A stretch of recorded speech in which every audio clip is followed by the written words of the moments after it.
24వ అధ్యాయం. వాడు నాకు చేసినట్లు నేను వానికి చేసేదను, వాని క్రియ చొప్పున. చూడండి, ఎప్పుడైనా మనం ఏమనుకుంటామంటే లోకంలో ఉన్న ఒక సామెత ఉన్నది, ముళ్ళును ముళ్ళుతోనే తీయాలన్నట. కానీ క్రైస్తవులకు ఆ సామెత పనికిరాదు. ఏమండి, ఇంకొక సామెత ఉంది, ముళ్ళు పోయి ఆకు మీద పడ్డా, ఆకు వచ్చి ముళ్ళు మీద పడ్డా. మనము పోయి ఇతరుల మీద దాడి చేస్తే మన ఆధ్యాత్మిక జీవితానికి మనకు నష్టం కలుగుద్ది. ఏమండి, వాడు చేసినట్టుగా ఎవరైతే నీ పట్ల ఏం చేశారో మరలా నువ్వు అది చెయ్యకూడదు. ఒకవేళ నీకు కీడు చేశాడా, ఒకవేళ నిన్ను దూషించాడా, ఒకవేళ నిన్ను అవమానపరిచాడా, ఒకవేళ నీకు నష్టం చేశాడా, లేదా ఇదిగో నిన్ను బాధ పెట్టాడా, నిన్ను దూషించాడా, మరలా నీవు తిరిగి దూషించకూడదు, నీవు అవమానపరచకూడదు. అతను చేసిన దానికి మరలా నువ్వు తిరిగి చెయ్యకూడదని దేవుని యొక్క వాక్యము సెలవిస్తుంది. ఆమేన్. హల్లెలూయా, హల్లెలూయా. చాలా మంది చూడండి, ఒకవేళ మనుషులు ఎవరైనా మీకు ఏదైనా వారి బలం ఉన్నది, నీకు బలం లేదు, నీ మీద దాడి చేసిండు అనుకోండి, మరలా నువ్వేం చేస్తావు? అవకాశం కొరకు చూసి మరలా నువ్వు కొంతమందిని సంపాదించుకొని వారి మీద దాడి చేస్తావు. అది కరెక్ట్ కాదు. దేవుని వాక్యం సెలవిస్తుంది, పగ తీర్చుకొనకూడదు, కీడుకు ప్రతి కీడు చేయవద్దు, దూషణకు ప్రతి దూషణ చేయవద్దు. హల్లెలూయా, హల్లెలూయా. అందుకనే దేవుని పిల్లలు చాలా మంది చూస్తే ఇదే లోకంలో జరుగుతున్నదంటే ఏం లేదండి, ఇదే. రాజకీయ నాయకులలో చూడండి, ఒకరు అధికారంలో ఉన్నప్పుడు ప్రతిపక్షంలో ఉన్న వారిని జైల్లో వేస్తారు. మరలా ఇతను అధికారంగా రాగానే మరలా ఎవరైతే జైల్లో వేసారో మరలా తీసుకుపోయి ఏం చేస్తారు? ఇదే జరుగుతుంటుందిగా. అండ్ అలాగ లోకములో నుండి మనం ప్రత్యేకించబడిన వారం కాబట్టి మనం అలా చేయటకు వీలు లేదు. చూడండి, ఇంకొక మాట చూసుకుందాం. సామెతల గ్రంథము 20వ అధ్యాయం 22వ వచనం. కీడుకు ప్రతి కీడు చేసుకొన అనుకొనవద్దు.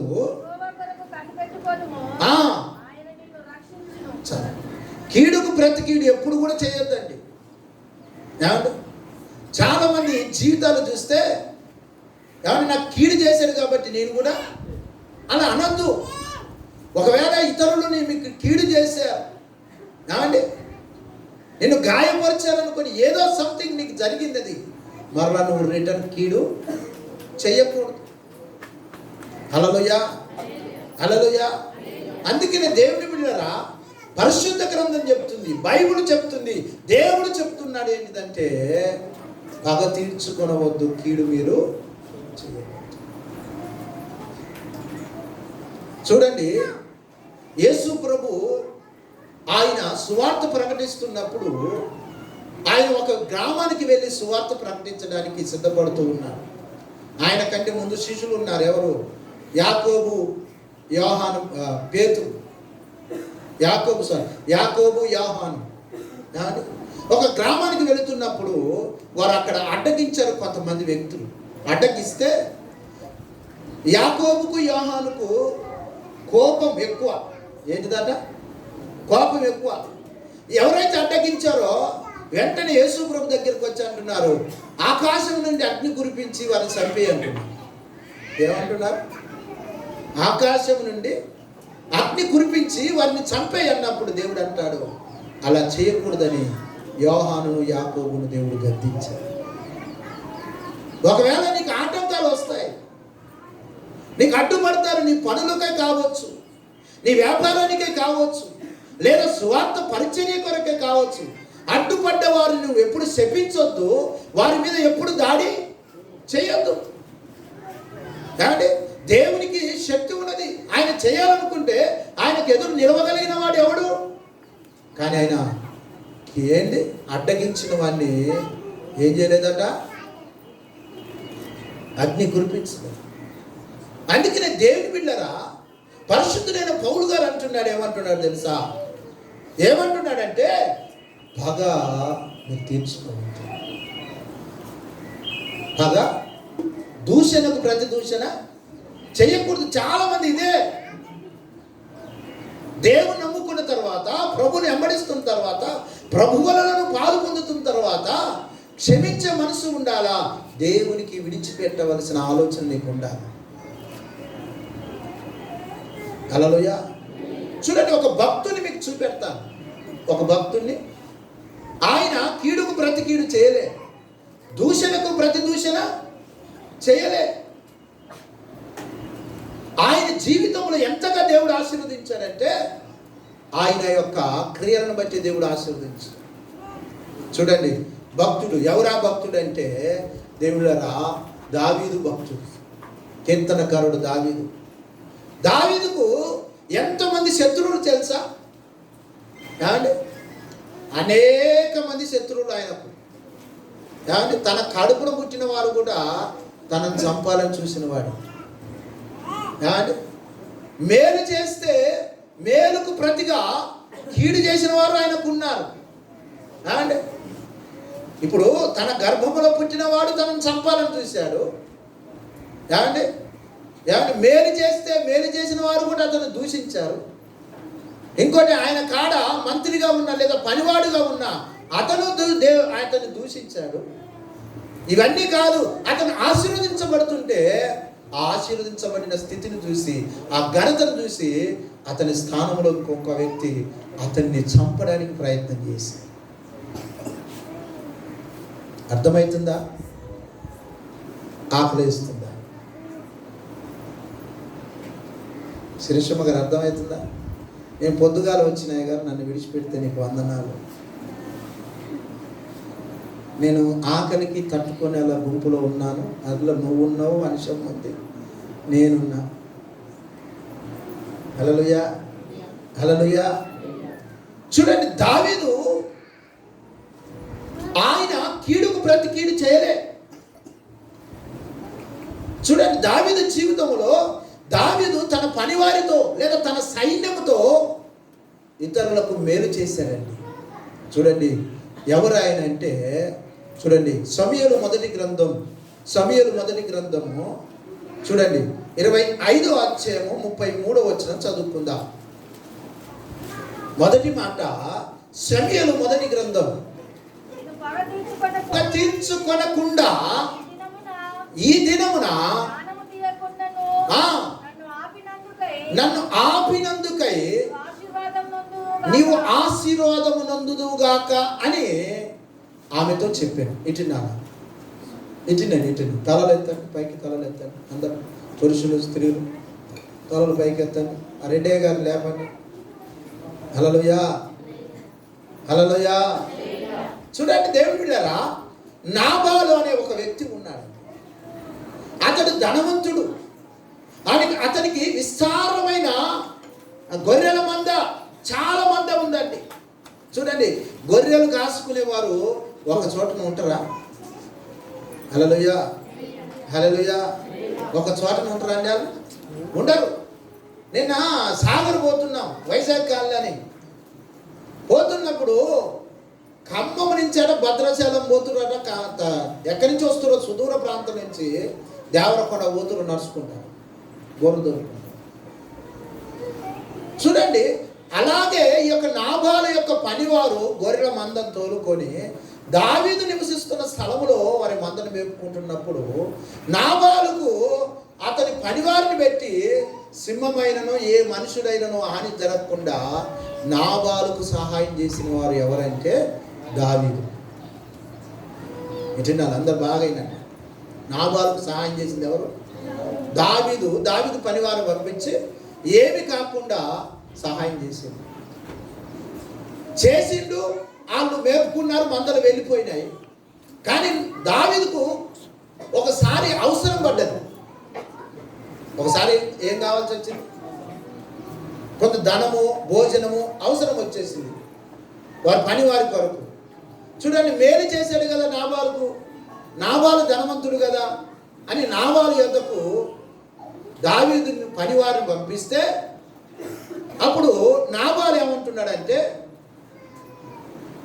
ఎవడు దావీదు, వానికి నేను ఎందుకు సహాయం చేయాలా, వాని కొరకు నేను కష్టపడదని దావీదును బహుగా దూషించాడు.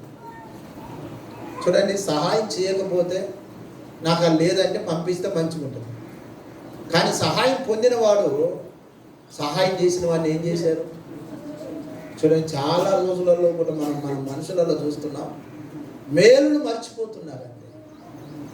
ఏమండి, మనం స్థితి మారొచ్చు. ఒకవేళ ఒకప్పుడు మనం పేదవారమే, ఆ పేదవారుగా ఉన్నప్పుడు నీకు ఎవరు సహాయం చేసారో మనం ఎప్పుడు కూడా మర్చిపోవద్దు. నాకున్న గుణం ఏంటంటే, అది నేను గొప్పగా ఎంచుకుంటలేను, కానీ నాకు నా దీనస్థితిలో ఎవరు సహాయం చేశారో వారిని మర్చిపోను. ఒక సమయం వచ్చిందంటే నా చేతనైన సహాయం నేను చేయాలని ఇష్టపడతాను. ఒకవేళ చెయ్యకపోయినా, ఒకవేళ వారి ఆపదలో ఉన్నప్పుడు అవసరం వస్తే నేను వారు అడిగితే ఉంటే చేస్తాను, లేకపోతే లేదు. కానీ ఎవరైనా చూడండి, మీకు సహాయం చేసిన వారిని ఎప్పుడు కూడా దూషించొద్దు, అవమానపరచొద్దు. లేకుంటే లేదయ్యా, ఉన్నప్పుడు సహాయం చేస్తానని చెప్పాలి. కానీ నాబాలు అలాగ చేయలేదు. దేవుని బిడ్డలారా, దావీదు పనివారిని దూషించినప్పుడు ఆ పనివారు వెళ్ళి దావీదు కాడికి వెళ్ళి వాళ్ళన్న మాటలన్నీ కూడా ఏం చేశారు తెలుసా, చెప్పాడు. దావీదు కోపం వచ్చేసింది. దావీదుకి ఏం చేసింది, అయ్యో నాబాలు పనివారు మంద వస్తే, నా దేశానికి వస్తే, నా గ్రామానికి వస్తే వారిని నేను కాపాడాను కదా, వారికి మేలు చేశాను కదా. అయ్యో, ఒకవేళ సహాయం నేను అడిగాను అవసరతలో ఉన్నబట్టి, కాబట్టి నాకు సహాయం చేయకపోయినా బాధ లేదు, కానీ నన్ను ఎందుకు దూషించారని దావీదు కోపం వచ్చేసి యుద్ధానికి బయలుదేరారు. నాబాలును చంపడానికి బయలుదేరితే ఇది తెలుసుకున్న భార్య ఏం చేసింది తెలుసా, ఇది తెలుసుకున్న భార్య నాబాలు భార్య ఏం చేసింది తెలుసా, అతను ఏదైతే అడిగాడో అది తీసుకుని వెళ్ళి మార్గ మధ్యలోనే అతన్ని బతిమాలుకుంటున్నప్పుడు ఆ బతిమాలినందుకు దావీదు విని, ఈరోజు నేను కీడు చేయకుండా నువ్వు నన్ను ఆపినావు, ఒకవేళ కీడుకు ప్రతి కీడు చేస్తే నేను నష్టపోయేవాడిని. కీడుకు నేను ప్రతి కీడు చేస్తే నేను నష్టపోయేవాడినే, కాబట్టి నీవు నిజంగా దీవించబడదుగా, కానీ నాబాలు భార్యను ఆశీర్వదించిన తర్వాత చూడండి. అందుకే నేను ఇందాక పరిశుద్ధుడైన పౌలు గారు ఒక మంచి మాట రాస్తూ అన్నాడు. ఇందాక రోమ సంఘానికి రాస్తే ఏమన్నారు తెలుసా, పగ తీర్చుకునుట అది మన పని. చాలా మందికి చూడండి, ఎప్పుడో గాయాలైతే సమయం కొరకు దొరికి చూసి గాయం చేస్తారు. ఎప్పుడూ అలా చేయకూడదు, ఎప్పుడు అలా. నాబాలు భార్య వచ్చి దావీదు ఆపింది, దావీదు వెళ్ళిపోయాడు. దావీదు కీడు చేయలేదు కాబట్టి దేవుడు ఏం చేశాడు తెలుసా, పగ తీర్చుకున్నాడు నాబాలు మీద. మద్యం తాగుతూ దావీదు వస్తున్నాడన్న ఆ యొక్క స్వార్థ విని గుండె పగిలి చనిపోయాడు. ఒకవేళ ఇప్పుడు దావీదు పోయి దాడి చేస్తే ఈయన కింద నష్టమో ఆయన కింద నష్టమో, కానీ ఎప్పుడైతే దేవుని చేతికి అప్పగిస్తామో ఆయన మన పక్షాన యుద్ధం చేస్తాడు. చెప్పలు కూడా దేవుని బయట సప్పట్లు కూడా కొనరాట్లేదండి, కొట్ట బుద్ధిగా కొట్టలేదు. పగ తీర్చుకోవద్దు. ఏమండి, పగ నీకు మేలు చేశాడు, నువ్వు మేలు చేయకపోయినా బాధ లేదు, కానీ కీడు ఒకవేళ ఒకవేళ నీకు కీడు చేశాడు, కానీ ఎప్పుడు కూడా నువ్వు కీడు చేయదు. హల్లెలూయా. కీడు చేసావా, దేవుడు ఏం చేస్తాడు తెలుసా, నాకు సోటు ఇవ్వలే కదా, నువ్వు నాకు సోటు ఇచ్చినావా, నాకు సోటు ఇస్తే నేను చేతును. అందుకని దేవుడు కూడా తెలుసా, నువ్వు చేస్తే దేవుడు చేయడు, దేవుడు చేస్తే నువ్వు చేయాల్సిన లేదు. నువ్వు చేస్తే నీకే నష్టం, దేవుడు చేస్తే నీకు మట్టకుండా నేను కాపాడు. ఆమేన్. హల్లెలూయా, హల్లెలూయా. అందుకనే దేవుని బిడ్డలారా చూడండి, ఎప్పుడైనా మనము అలా చేయకూడదు. మరి ఏం చేయాలా, కేవలం ప్రార్థన చేయాలి. దుష్టుని కొరకు ఏం చేయాలి తెలుసా, చూడండి కీర్తనకారు రాస్తూ 141వ కీర్తన 5వ వచనం చదువుకుందాం. 141వ కీర్తన 5వ వచనం. నీతిమంతులు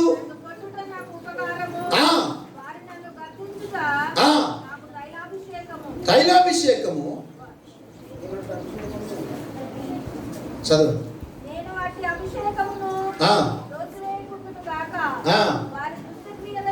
చూడండి చూడండి, వారి దుష్టక్రియలను చూచుచు తప్పక నేనేం చేస్తాను. ఇచ్చినాలి నేను ఎక్కువ రెఫరెన్స్లు ఇవ్వను, మీరేమో పెద్ద తలలో చేస్తాను. చూడండి, వారి దుష్టక్రియలను బట్టి నేనేం చేస్తాను. అసలు మన కాలం ఏంటంటే ప్రార్థన చేయము, ఎప్పుడు దొరుకుతాడా దాడి చేద్దామని చూస్తాం. హల్లెలూయా. ఏం చేస్తామండి? ఎప్పుడు అవకాశం దొరుకుద్దా. అసలు వాడి దుష్టుడే, వాడిని నువ్వు చంపబాకు. నువ్వేం చేయాలి తెలుసా? ప్రార్థన చేయి. దేవుడు శాశ్వతంగా వాడిని ఎదుట లేకుండా చేస్తాడు, లేకపోతే వాని హృదయాన్ని మారుస్తాడు, తప్పు అనే తనను తెలుసుకునేటట్టుగా చేస్తాడు. ఆమేన్. హల్లెలూయా. అందుకనే దేవుని బిడ్డలారా చూడండి, మనం ఏం చేస్తామంటే ప్రార్థన తప్ప యుద్ధం మనమే చేసేస్తాం, యుద్ధం చేయకూడదు. హల్లెలూయా. చూడండి, ఇంకొక మాట చదువుకున్నాం. కీర్తన గ్రంథం 131. నేను నా ప్రాణమును ఏం చేస్తున్నాను? సముదాయించుకుంటున్నాడు. ఇటునాలు ఏం చేస్తున్నాడు? ఇప్పుడు గొడవ అవుతుంటే నిమ్మలంగా ఉంటుందా? హృదయం ఏమైంది? కలవరపడుతుంటది. ఏంటి కలవరపడుతుంటది, నిమ్మలంగా ఉండదు. గుండె ఎంత కొట్టుకుంటుంది? గంట అది నిమిషానికి 120 సార్లు, సారీ 72 సార్లు. మరి నేను చదువు అటు చదివిన 120 కొట్టుకుంటుంది. నెమ్మలం ఉండదు అని తిరుగుతూ ఉంటాం, గుండె ఆగిపోతుంది. నిమ్మలపరుచుకుంటున్నా, సముదాయించుకుంటున్నా. ఏం చేయాలా? ఇప్పుడు ఇద్దరు గొడవకి వెళ్తున్నప్పుడు ఏం చేస్తామంటే, వద్దురా అక్క సాగురు అంటావా? అక్కడ కాదు అనాల్సింది. మనకి ఏదైనా అన్యాయం జరిగితే స్లో ఏసై చూసుకుంటాడు, కొద్ది కాదు. అందుకనే నా ప్రాణమా, కౌరవ కుమారులు అంటారు తెలుసా, నా ప్రాణమా తొందర పడకు. ప్రాణం తొందర పడుతుంది, ఏదో ఒక దాడి చేయాలి, ఏదో ఒక మన నష్టం జరిగింది కాబట్టి మేలు చేస్తాం కదా, ఏం చేసినాం అని ఓ టెన్షన్ పడి సముదాయించడం. అందుకనే నేను ఎప్పుడైనా ఎవరన్నా అన్నారు అనుకోండి, స్లో తొందరపడవాలి, కొద్దిగా సముదాయించుకోవాలి, నెమ్మలపరుచుకోవాలి. హల్లెలూయా. మరి నెమ్మలపరుచుకుంటాం ఎప్పుడన్నా?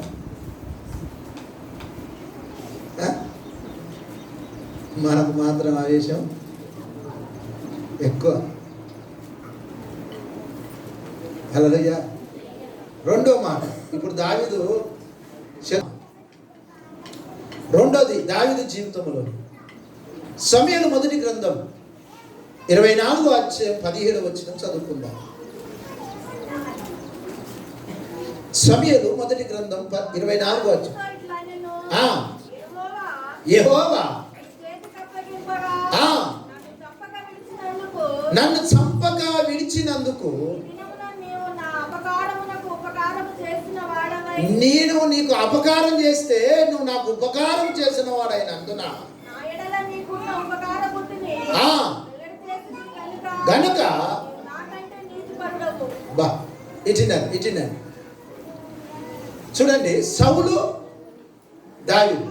ఇప్పుడు నాబాలు అయిపోయింది, నాబాలు పూర్తిగా తీసేయలేదా? ఇచ్చినారు. ఇంటురా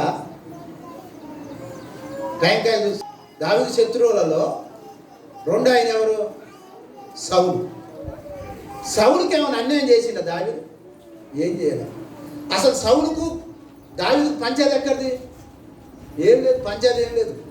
దావీదు సౌలు పట్ల ఏ పాపం కూడా చేయలేదు. మరి ఎందుకు వీళ్ళిద్దరు గొడవ వచ్చిందంటే, దావీదు 10,000 కొలది, సౌలు 1000 కొలదే అన్నాడు. అంతే, ఇదేం లేదు. ఘనత వచ్చేసింది. చాలా మందికి శత్రువులు ఎట్టయితారు తెలుసా? నువ్వు ఆశీర్వదించబడమే అనేక మంది శత్రువులు నీకు తయారవుతారు. నువ్వు దీవించబడమే. ఇందులో మంచి పాట పాడుతోళ్ళు, సింగర్ ఉండనుకోండి, కత్తి ఈయనగా పాడింది, ఈయనగా పాడి. అసలు ఈయన కాళ్ళకి ఏమైనా గొడవ ఉందా? ఈ పాట పాడడం వల్ల వచ్చింది గొడవ అంతా. హల్లెలూయా. ఇప్పుడు దావీదుకు సౌలుకి ఇదే గొడవ. ఏమండి చూడండి, సౌలు చంపలేని వాడిని దావీదు చంపిండు. అంటే సౌలు రక్షించినట్టుగా.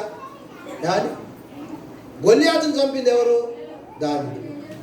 ఆ చంపడం వల్ల ఘనత వచ్చేసింది. అక్కడ ఉన్న ప్రజలు అంటున్నారు దావీదుకు 10,000 కొలది, సౌలుకు 1000 కొలది అనగానే దావీదుకి వెంటనే విష సూపు మారిపోయింది. దావీదును ఒక రకంగా చూస్తూ ఉన్నాడు. ఆ దినం నుంచి ప్రారంభమైంది సౌలు దావీదుని చంపాలని. నేను ఒక మాట అంటాను, ఇంత పెద్ద రాయి ఎత్తినోడు ఇంత రాయిని ఎత్తలేడా? వినరు. ఇంత పెద్ద రాయిని ఎత్తినోడు, నేను ఒక మాట అంటాను, దీన్ని పట్టుకొని భుజం మీద పెట్టుకుపోయినోడు ఇది భుజం మీద పెట్టుకుపోయినా మాట్లాడు. మీరంతా మీ మమ్మల్ని మయమంటామన్నట్టు చూస్తారుగా. నేనేం మయమనని లేను. హల్లెలూయా.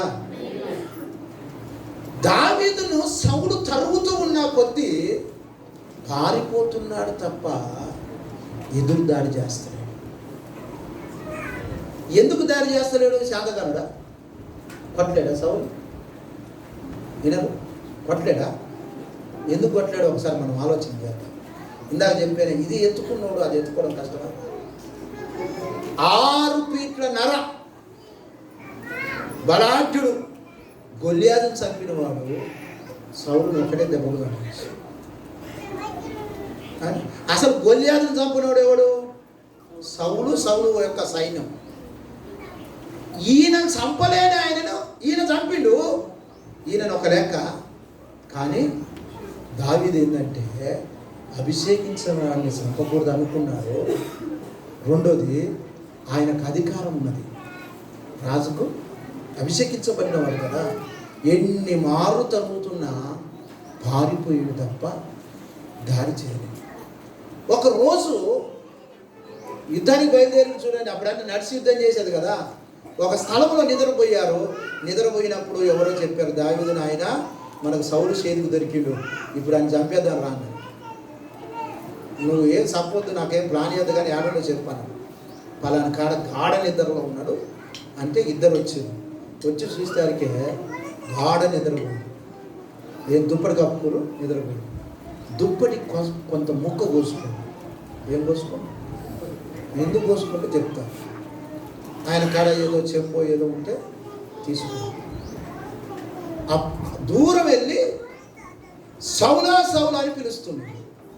అప్పుడు లేచేవారికే ఆయన కారులో కొన్ని వస్తువులు ఆయన దగ్గర ఉన్నాయి. నువ్వు నాకు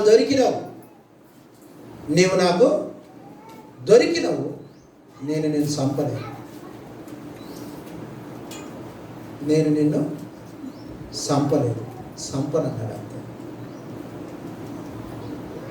అప్పుడు శత్రువు చేతులతోనే నువ్వు ఆశీర్వదించబడదుగా కన్నాడు. వెళ్ళిపోయారు. మరలా ఎన్నో అతను బ్రతికున్న రోజులు దావీదు చంపడానికే తిరుగుతుండు. ఆయన చంపడానికి తిరుగుతున్న రోజులు ఈయన పారిపోతుంది తప్ప దొరికినా కానీ చంపట్లేదు. చూడండి, పరిశుద్ధుడైన పౌలు గారు రాస్తా అంటాడు, పగ తీర్చుకొనుట నా పని మీ పని. అందుకే నేను దేవుని పని దేవుడు చేయాలి, మన పని. హల్లెలూయా. దేవుని పని దేవుడు చేయాలా, మనమే పగ తీర్చుకుంటే ఎట్లా? చూడండి, యుద్ధంలో శత్రువు చేతిలో సౌలు కుటుంబాన్ని మొత్తం దేవుడు లేపేసి ఒక్కడు మెరగలే. ఈయన చంపి ఆ రాజును తీసుకొచ్చి సౌలు సింహాసనం మీద కూర్చోబెట్టిండు దావీదు. అదే పగ తీర్చుకోవద్దు. నీ శత్రువుని నిన్ను చంపుదానికి తిరుగుతున్నా నీవు పారిపోవాలి తప్ప ఎదుటి వాడి మీద నువ్వు దాడి చేయకూడదు. వాడు శత్రువే, నీకు అన్యాయం చేశాడే, నిన్ను బాధ పెట్టాడు, నిన్ను గాయపరిచాడు, ఆయన నీ మేలు వరవట్లేదు, నీ మీద దాడి చేయడానికి ఎప్పుడు సిద్ధంగా ఉన్నాడు. అయితే నువ్వు దేవునికి అవకాశం, నువ్వు దేవుడు చూసుకుంటాడు. నీ చేతిలోనికి ఎప్పుడు కూడా ఆయుధాన్ని తీసుకోవద్దు. పరిశుద్ధ గ్రంథం ఏం చెప్తుంది తెలుసా? యేసు ప్రభు పట్టుబడిన రాత్రి ఇదిగో పేతురు తీసుకొని సైన్యంలో ఒక వాని చెవు నరికితే అప్పుడు అంటాడు, దేవుడు ఏమంటాడు తెలుసా? కత్తి పట్టుకున్నవాడు కత్తితోనే చనిపోతాడు. దేవుని బిడ్డ, పగ తీర్చుకున్నట నీ పని. సౌలు విడిచిపెట్టాడా ఉంచాడా? మాట్లాడరు. విడిచిపెట్టలేదా? మరి నీకు దొరికితే కుక్క మీద, కోడి మీద, గిన్నె మీద, చెంబు మీద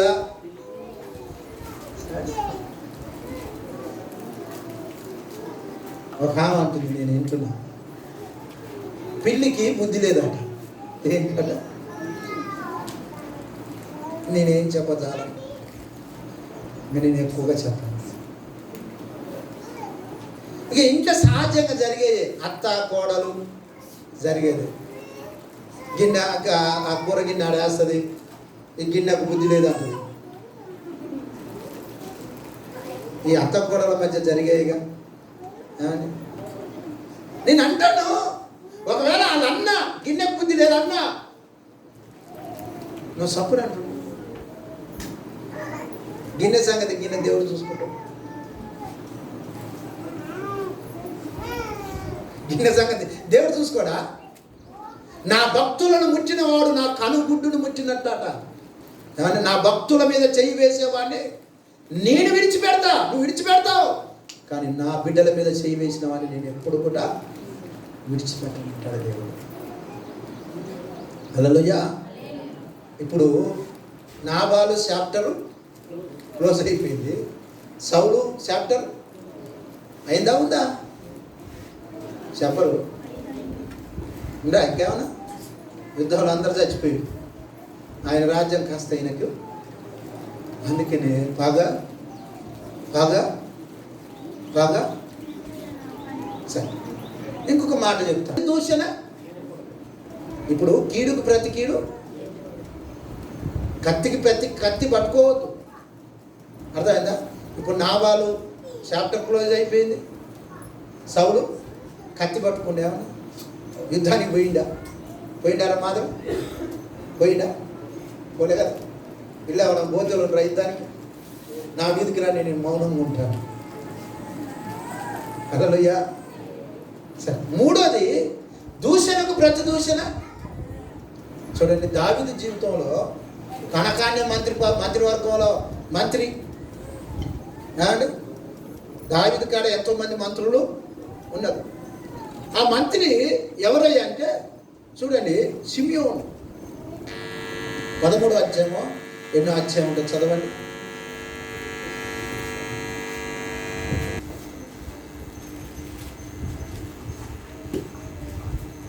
రెండో గ్రంథం, సమూయేలు 2వ గ్రంథం 16వ అధ్యాయం 7వ వచనం చదువుతుంది. 6వ వచనం కూడా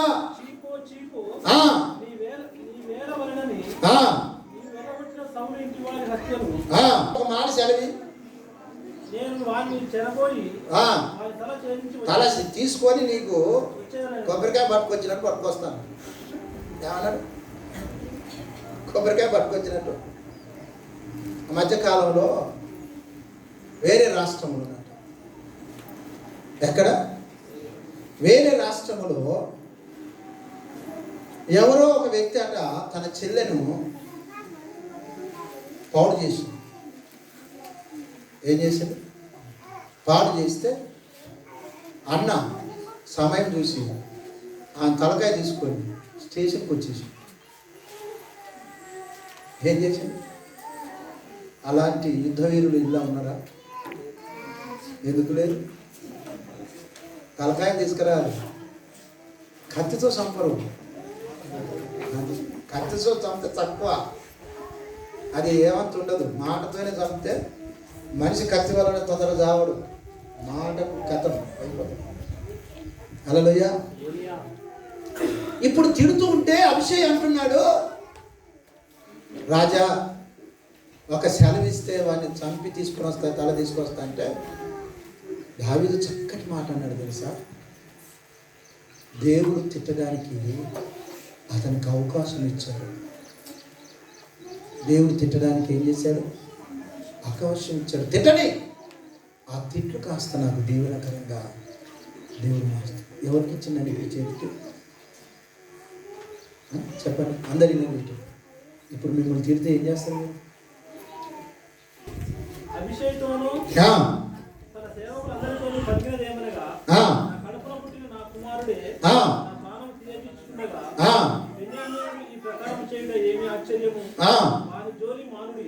బదులుగా యెహోవా నాకు. చూడండి, ఈ మాట అనగలిగిన స్త్రీలు ఉన్నారా? చెప్తాం కానీ ఆ జోలికి గోబా.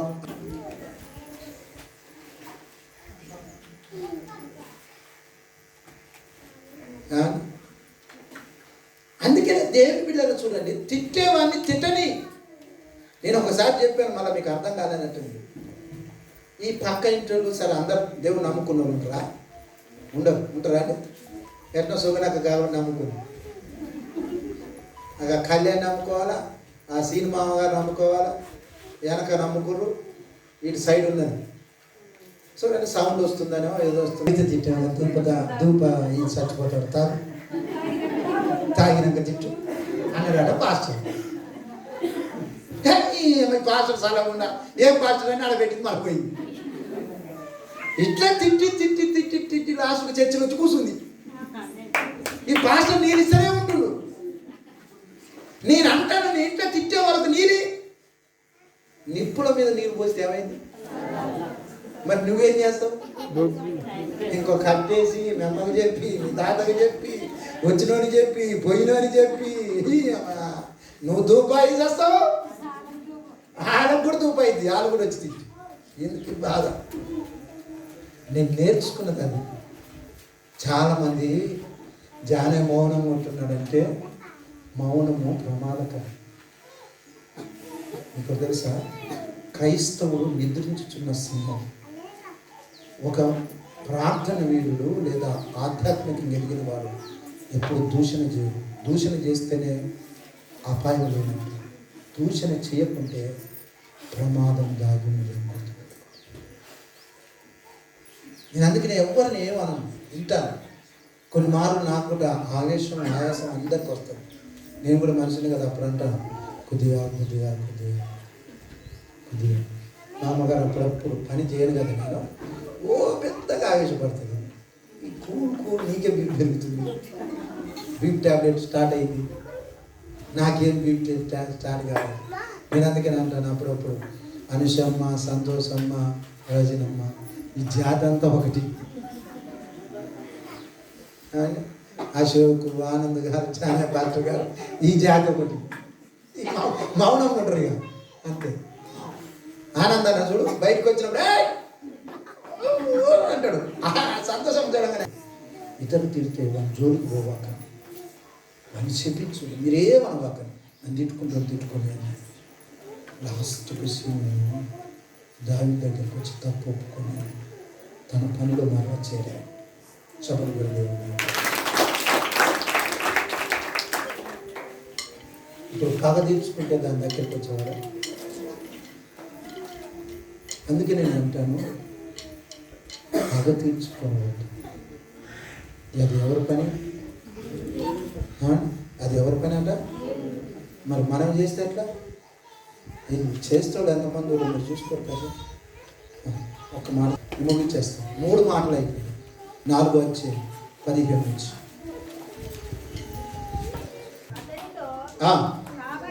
కాబట్టి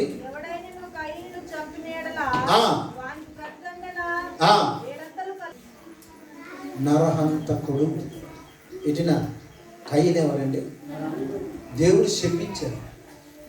మళ్ళా ఎవరైనా అతన్ని చంపితే ఎంత శిక్ష? 7 అంతలు. కీడు చేసిన నరహంతకుని చంపొద్దు అంటాం మనం, చంపమంటాం. దేవుడు అంటారు, నేను శిక్ష వేశాను అతనికి, మరలా మీరేం చేయొద్దు. ఒకవేళ కీడుకు ప్రతి కీడు చేస్తే 7 అంతలు శిక్ష. చూడండి, కాబట్టి కీడుకు ప్రతి కీడు మనం ఏం చేయాలి? మాట్లాడరు. ఉంటురా రెఫరెన్స్ చూసుకొని ముగించుకోండి. మత్తయి సువార్త 26వ అధ్యాయం 50 నుండి 53 వచనం చదువు. కొరింథీయులకు రాసిన మొదటి పత్రిక 4వ అధ్యాయం 11-12 వచనం చదువుతుంది. కొరింథీ నిందకు ఏం చేయాలి మనం? మరి మన భాషలో ఏం చేయాలా? నిందిస్తే మనం కూడా ఇంకో నిందా. కానీ వీళ్ళేం చేస్తున్నారు? మనకు కూడా అట్టి మనసును వచ్చిన కాక నిందించబడి కూడా ఏం చేస్తున్నారు? ఇంకొక మాట, హింసింపబడి ఓర్చుకుంటున్నావా?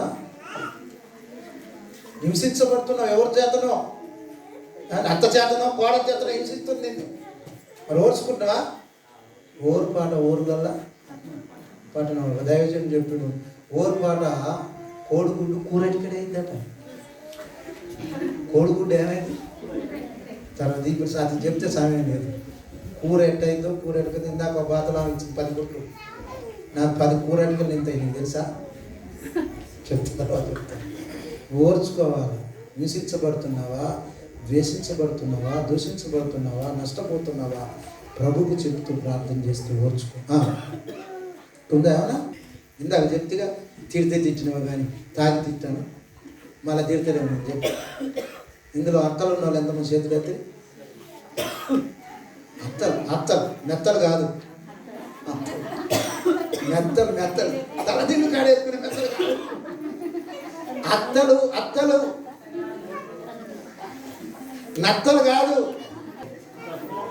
ఓర్చుకుంటేనే 10 ఎకరాలు వస్తుంది. ఓర్చుకోకపోతే ఓర్చుకో.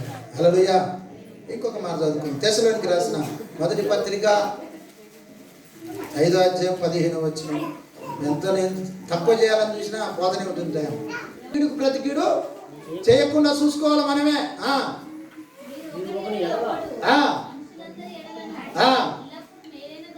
మేలైన దానిని చాలు. కీడుకు ప్రతి కీడు ఏం చేసుకోవడం చూసుకోవాలి మనం జాగ్రత్తగా.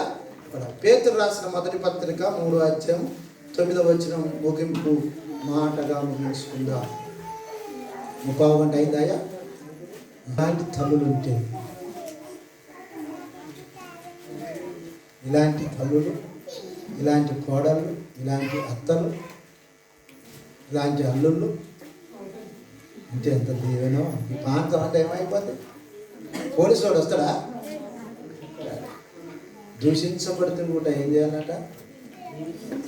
దీవించాలా, ప్రేమించాలా.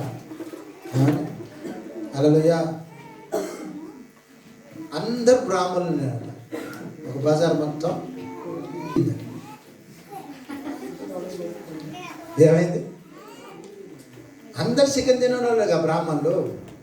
కోడి పోయింది, కోడి వాసన వస్తుంది ఆ బజార్లో. అందరు అంటారుగా మేము బ్రాహ్మణ చిచ్చి అట్టడి పుట్టుకో బాబా చెయ్యి మాట ఎంత బాగుంటారు. మరి కోడి అడిపోయింది. అందరం క్రైస్తవులే కానీ అక్కడనే పంచదలు ఎక్కువ ఉన్నాయి. అర్థమైందా? అందుకని అలా చేసుకోకుండా అక్క పగ తీర్చుకున్నాడు ఎవరి పని? మన పనా? ఇప్పుడు మీ శత్రువులు అందరూ మీరు ఏం చేయాలా? క్షమించు. ఫస్ట్ ఏం చేయాలా? క్షమించు. వాడు కీడు చేశాడా? చల్ ఆయన దేవుడే చూసుకుంటాడు. ఎవరు చూసుకుంటాడు? లేదా నేనే చూసుకోవాలి ఎంతసేపు అంటే నువ్వేం చూడలేదు, నేనేం చూడలేదు. హల్లెలూయా.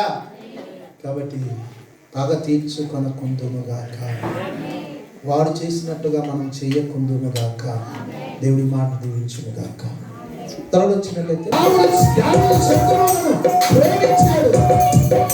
శత్రువుల చేతికి దొరికిన అవకాశం వచ్చినా విడిచిపెట్టాడు.